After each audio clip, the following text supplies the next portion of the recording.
সাজলো সখী আজলো সকল লাল সাদা রং শাড়িতে, আইলো আমার প্রাণ এলো আবার আইলো মা বাড়িতে। এইলো গিরি শুনলো খবর কইলো নারদ বলিতে, আইলো আমার প্রাণ এলো আবার আইলো মা বাড়িতে। আইলো আমার প্রাণ এলো আবার আইলো মা বাড়িতে, আইলো আমার প্রাণ এলো আবার আইলো মা বাড়িতে।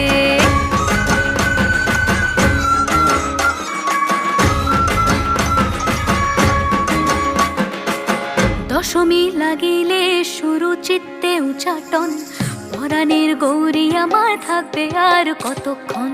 বিষাদের মন ছুঁয়ে নীল আকাশ শরতের, বলে যায় আসছে বছর আবার হবে ফের।